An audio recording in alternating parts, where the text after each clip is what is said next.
Welcome to the world of GK, GK Sansar. नमस्कार दोस्तों, GK संसार में आप सभी का स्वागत है। आज हम सब भारतीय राज्य व्यवस्था के अंदर फंडामेंटल राइट्स यानी मौलिक अधिकार पढ़ेंगे और इस वीडियो में हम 3 चीज़ों पे फोकस करेंगे, ट्रिक्स पे, फैक्ट्स पे और क्वेश्चन पे।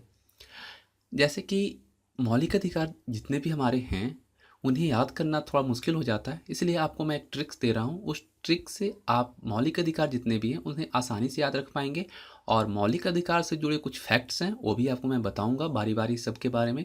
और लास्ट में हम आपको कुछ क्वेश्चन देंगे, उससे आप अपने आप को जज कर पाओगे कि आपने जो अभी ट्रिक्स और फैक्ट्स जो पढ़ा है वो आपको कितना याद हो पाया है। उस क्वेश्चन को सॉल्व करने से आपको आइडिया मिल जाएगा कि आपको अभी तक कितना इसमें प्रोग्रेस हुआ, कितना अभी तक आपको समझ में आया है। अगर आप जीके संसार पे नए हैं तो चैनल को सब्सक्राइब कर लें और पास में जो बेल है उसे भी क्लिक कर लें। बेल पे क्लिक करने से आपको हर नोटिफिकेशन मिल जाएगी और आप सभी वीडियो देख पाओगे। अगर कोई भी जीके की टिप्स और ट्रिक्स चाहिए तो आप हमारे चैनल को एक बार चेकआउट कर सकते हैं, बहुत सारे आपको ट्रिक्स मिल जाएंगे। और अगर आप सीटेट, बीटेट, यूपीटेट की तैयारी कर रहे हैं तो उनके लिए भी बहुत से क्वेश्चंस और फैक्ट्स जो हैं आपको हर एक टॉपिक पे आपको मिल जाएगी, आप एक बार चेकआउट कर सकते हैं। अगर आपको वीडियो पसंद आती है तो लाइक करें, अगर नहीं आती तो डिसलाइक बटन प्रेस करें। मैं सबसे काइंडली रिक्वेस्ट कर रहा हूँ कि अगर आपको वीडियो पसंद आए तभी लाइक करें, अगर नहीं आए तो डिसलाइक बटन प्रेस करें। और अगर आप अपना मुझे सहयोग देना चाहते हैं तो आप चैनल को सब्सक्राइब करके दे सकते हैं और अगर कोई फीडबैक देना चाहते हैं तो मुझे कमेंट करके बता सकते हैं। तो आइए शुरू करते हैं और पहले हम बात करेंगे ट्रिक का, उसके बाद फैक्ट्स देखेंगे और उसके बाद लास्ट में मैं आपको कुछ क्वेश्चन दूंगा जिसे आपको सॉल्व करना है। उसके बाद अगर आपसे सॉल्व नहीं होगा तो मैं आपको नेक्स्ट वीडियो में उसका आंसर बताऊंगा। तो आइए शुरू करते हैं। पहला हम देखेंगे ट्रिक्स, ठीक है। तो ट्रिक जो हमारा है वो है समस्त शोध संस्कृति के उपचार के लिए किए जाते हैं। इसमें कहा जा रहा है कि समस्त शोध जो हैं वो संस्कृति के उपचार के लिए किए जाते हैं। तो एक बात आपको यहाँ याद रखना है, जितने भी कि लाल रंग से अक्षर लिखे हैं उनके यहाँ पे अनुच्छेद से सारे के संबंध है, बाकी जो काले अक्षर से लिखे हैं वो सिर्फ सेंटेंस को अच्छा दिखाने के लिए उसका इस्तेमाल किया गया है, उसका उपयोग किया गया है। तो आइए पहले हम बात करेंगे समस्त। इस वर्ड को अगर हम लेते हैं तो सम जो अस्त से बना है समस्त, तो इसमें सम से हो जाएगा समानता का अधिकार और ये अनुच्छेद हमारा 14 से 18 में है, यानी कि समानता का जो अधिकार है वो 14 से 18 में हमारे संविधान में वर्णित है।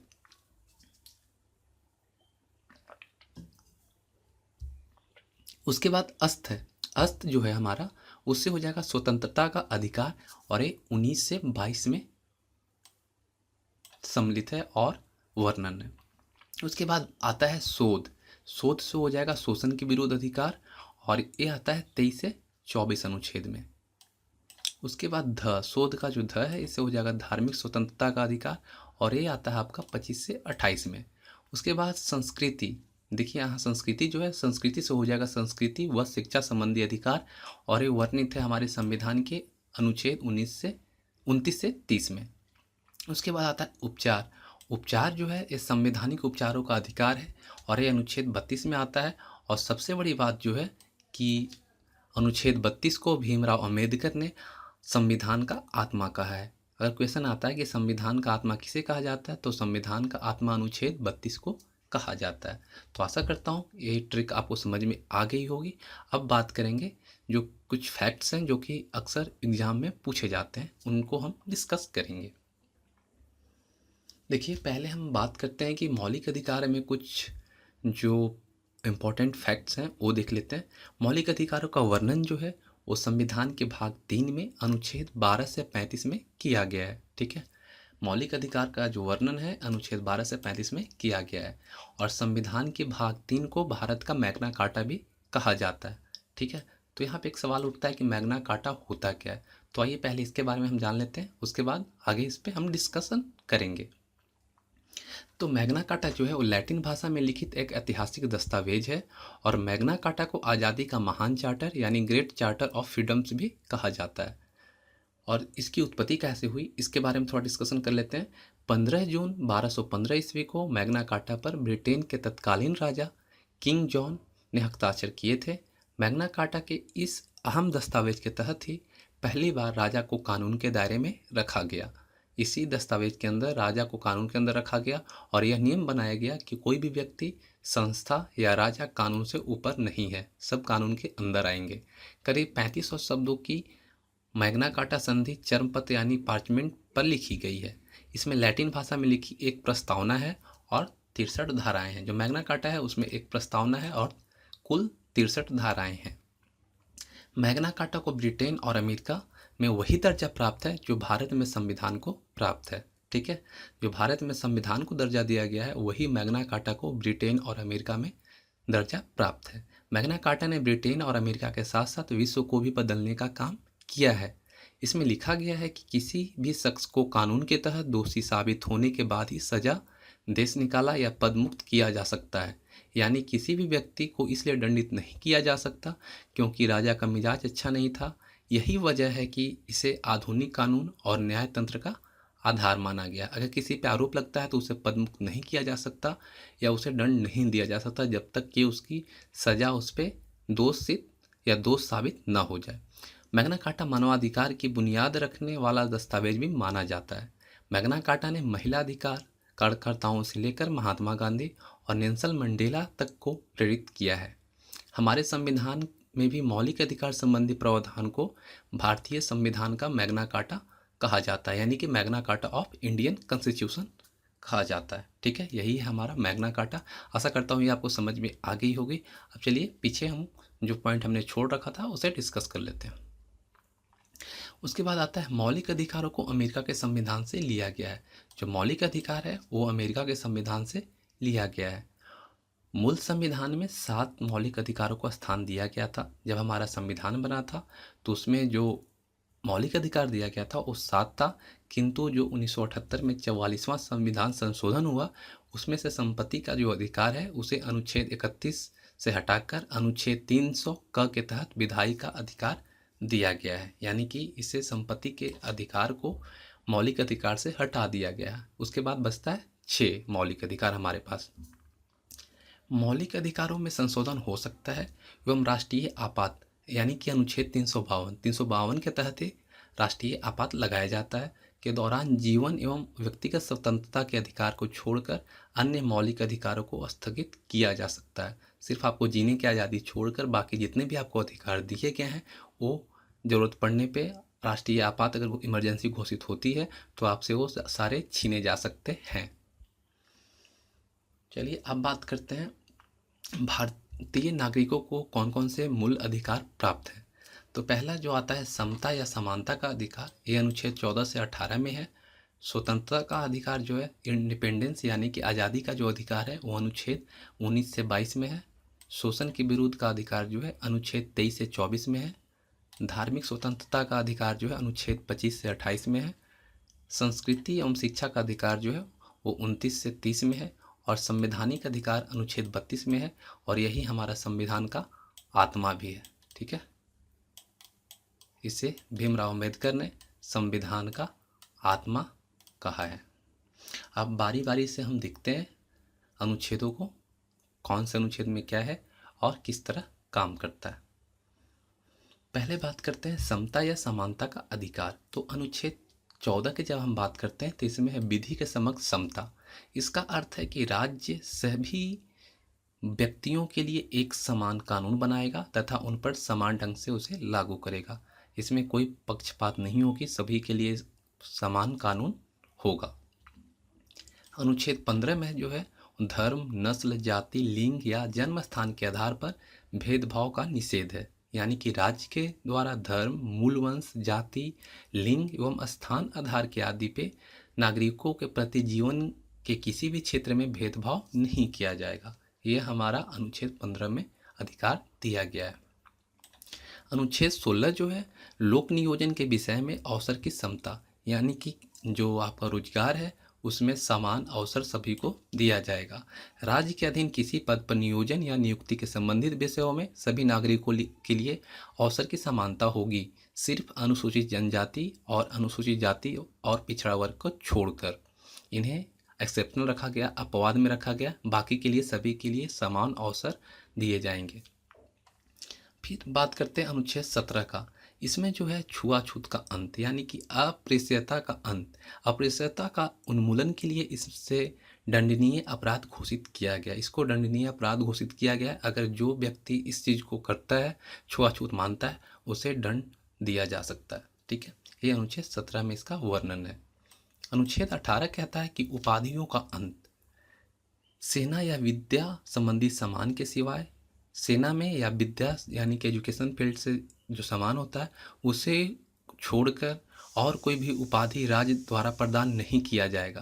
राज्य सरकार और कोई प्रदान नहीं कर सकती कोई भी उपाधि।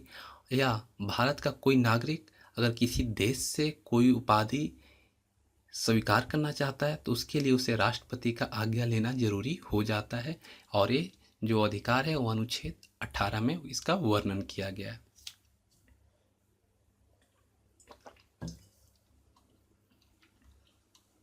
अब बात करते हैं स्वतंत्रता का अधिकार, जो कि अनुच्छेद 19 में है।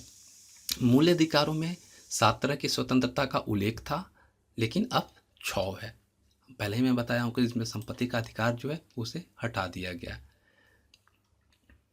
और जो स्वतंत्रता का अधिकार जो दिया गया उसमें आपका मूल संविधान में 7 तरह का था, लेकिन अब 6 जो है उसमें से कौन कौन से, तो आइए उसे देख लेते हैं।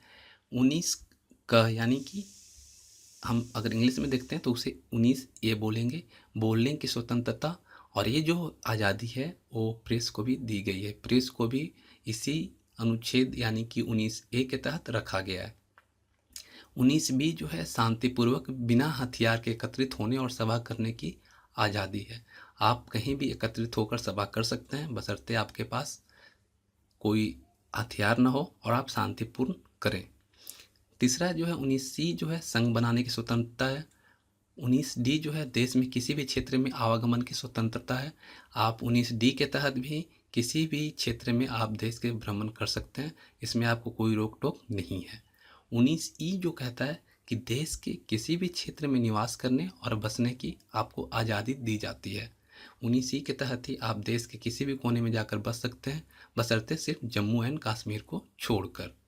19 जो है उसमें संपत्ति का अधिकार, 19F जो है इसमें संपत्ति का अधिकार दिया गया है। और 19G जो है कोई भी व्यापार एवं जीविका चलाने की स्वतंत्रता, यानी कि आपको व्यापार और जीविका जो भी आप करना चाहते हैं उसके लिए आपको आज़ादी दी जाती है, और ये होता है 19G के तहत। अब बात करते हैं अनुच्छेद 20 के बारे में। 20 जो है अपराधों के लिए दोष सिद्धि के संबंध में संरक्षण। इसके तहत 3 प्रकार की आज़ादी का वर्णन है, स्वतंत्रता का वर्णन है। पहला जो है किसी भी व्यक्ति को एक अपराध के लिए सिर्फ एक बार सजा मिलेगी। अनुच्छेद 20A के तहत कहा जाता है कि अगर कोई व्यक्ति कोई अपराध करता है तो उसके एक अपराध के लिए सिर्फ एक ही बार सजा मिलेगी। फिर दूसरा जो है वो है अपराध करने के समय जो कानून है इसी के तहत सजा मिलेगी, ना कि पहले और बाद में बनने वाले कानून के तहत। अगर कोई अपराध करता है तो जिस वक्त अपराध करता है उस समय जो कानून होगा उसी के तहत उसे सजा मिलेगी, ना कि पहले की कोई कानून हो उससे, या बाद में जो कोई कानून अगर नया आया है वो उस पर इम्प्लीमेंट नहीं होगा, लागू नहीं होगा। उसके बाद है किसी भी व्यक्ति को स्वयं के विरुद्ध न्यायालय में गवाही देने के लिए बाध्य नहीं किया जाएगा। अब बात करते हैं अनुच्छेद 21 का, प्राण एवं दैहिक स्वतंत्रता का संरक्षण। किसी भी व्यक्ति को विधि द्वारा स्थापित प्रक्रिया के अतिरिक्त उसके जीवन और व्यक्तित्व स्वतंत्रता के अधिकार से वंचित नहीं किया जा सकता।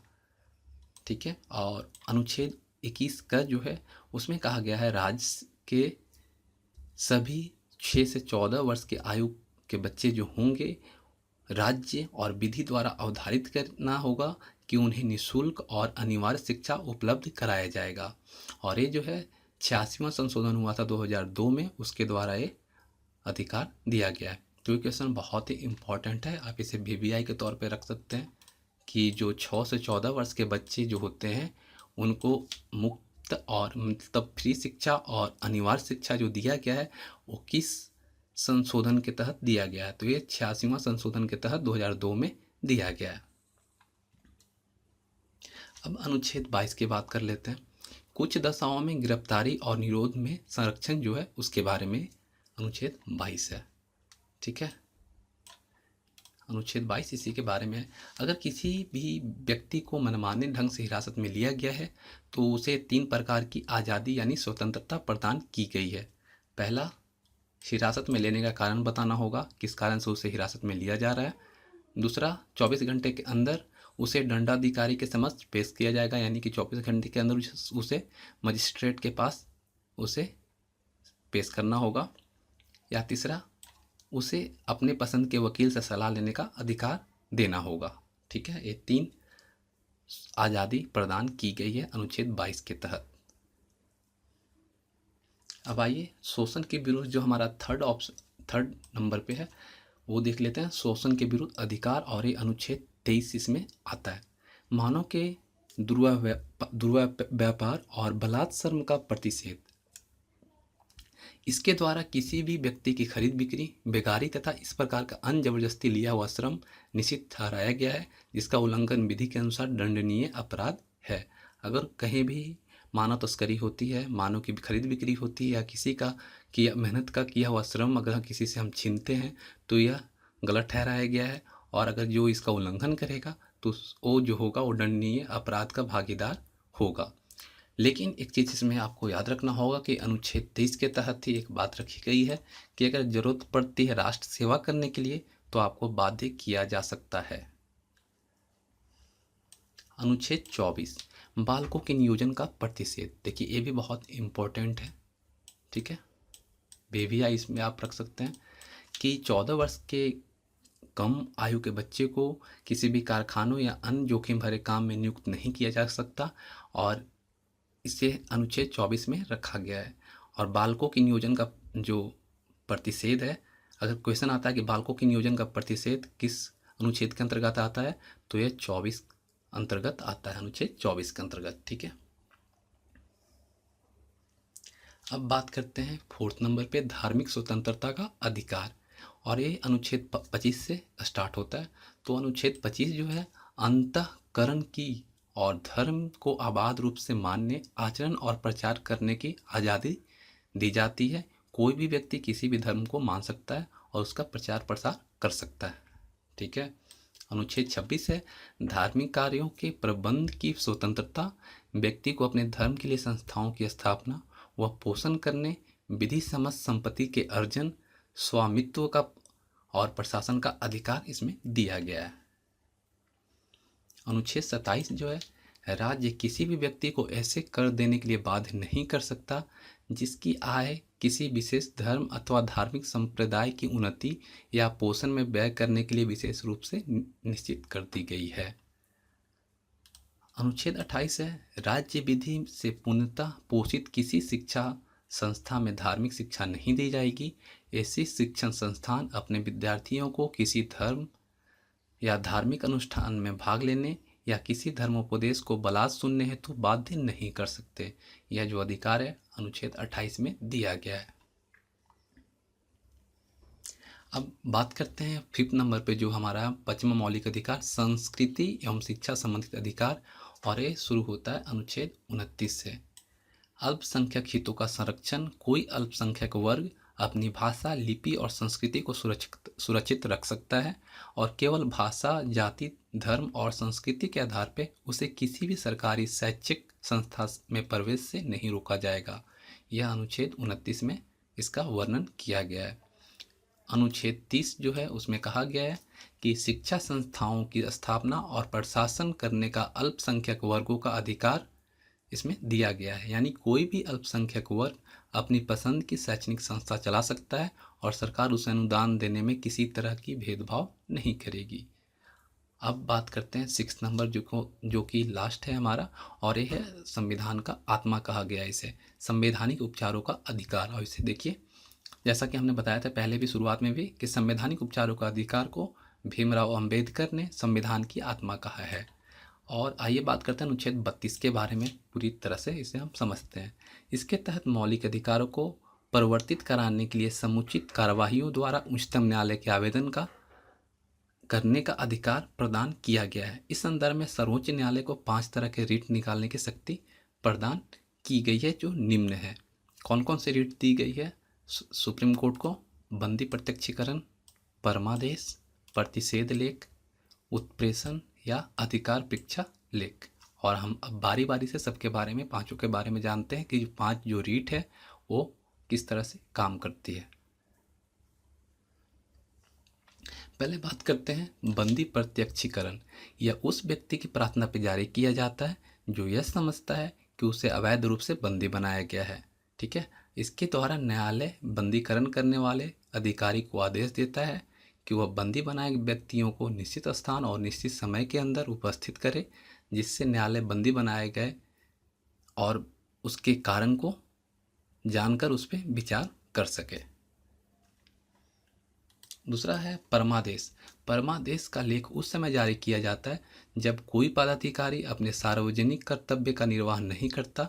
इस प्रकार के आज्ञा पत्र के आधार पर पदाधिकारी को उसके कर्तव्य का पालन करने का आदेश जारी किया जा सकता है। यानी कि कोई अगर पदाधिकारी है जो अपने कार्य को सही ढंग से नहीं कर रहा, तो उसे परमादेश के द्वारा उसे यह सूचित किया जाता है कि आप अपने कर्तव्य को सही से पालन करें, और आप आदेश दिया जाता है कि आप कार्रवाई या कार्य करने में कोताही नहीं बरतेंगे। ठीक है। और तीसरा जो है प्रतिषेध लेख। यह आज्ञा पत्र सर्वोच्च न्यायालय द्वारा तथा उच्च न्यायालय द्वारा निम्न न्यायालयों तथा अर्ध न्यायिक न्यायाधिकरणों को जारी करते हुए आदेश दिया जाता है कि इस मामले में अपने यहाँ कार्रवाई न करें, क्योंकि यह मामला उनके अधिकार क्षेत्र के बाहर है। अगर कोई न्यायालय या न्यायिक न्यायाधिकरण जो है कि अपने न्याय क्षेत्र से बाहर जाकर न्याय करता है, तो उसे सुप्रीम कोर्ट या उच्च न्यायालय जो है वो आदेश जारी कर सकता है कि आपके क्षेत्र का एक कार्य नहीं है, आप इसमें कार्य नहीं कर सकते, यह आपके कार्य क्षेत्र का बाहर है, इसे आप रोकें। और जो फोर्थ नंबर है वो है उत्प्रेषण। इसके द्वारा अधीनस्थ न्यायालयों को यह निर्देश दिया जाता है कि वे अपने पास लंबित मुकदमों में न्याय निर्णय के लिए उससे वरिष्ठ न्यायालय को भेजे, यानी कि अपने ऊपर वाले जो कोर्ट हैं उनके पास भेजे। और जो लास्ट रीट है वो है अधिकार परीक्षा लेख। जब कोई व्यक्ति ऐसे पदाधिकारी के रूप में कार्य करने लगता है जिसके रूप में कार्य करने या उसे संवैधानिक रूप से अधिकार नहीं है, न्यायालय अधिकार परीक्षा के आदेश के द्वारा उस व्यक्ति से पूछता है कि वह किस अधिकार से कार्य कर रहा है, और जब तक वह इस बात का संतोषजनक उत्तर नहीं देता वह कार्य नहीं कर सकता है। यह अधिकार परीक्षा लेख के अंतर्गत इसका उल्लेख है।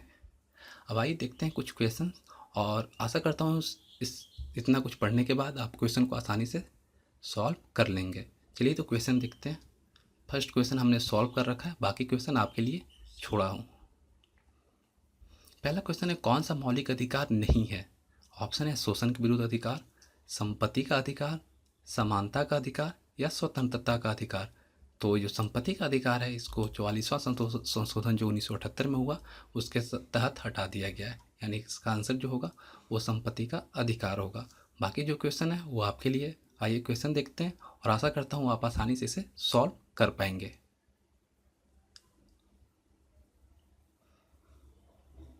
ठीक है, देखिए second number, third, fourth, fifth, sixth, seventh. ठीक है, और सारा क्वेश्चन जो है किसी न किसी परीक्षा में पूछा गया है। एक बार आप वीडियो को पॉज करें और इसे आप सॉल्व करने की कोशिश करें। अगर नहीं होता तो आप मुझे कमेंट में बताएं, मैं सारा का आंसर आपको बता दूंगा।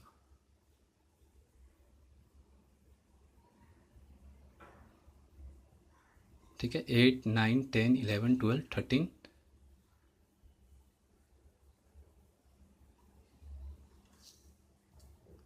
ठीक है, आपको अगर इस क्वेश्चन का आंसर नहीं पता या नहीं कर पा रहे हैं, आप मुझे कमेंट करके पूछें, मैं ज़रूर आंसर उसका दे दूंगा। ठीक है, आशा करता हूँ ये आपको वीडियो पसंद आई होगी और आने वाले परीक्षा में बहुत से मदद करेगी।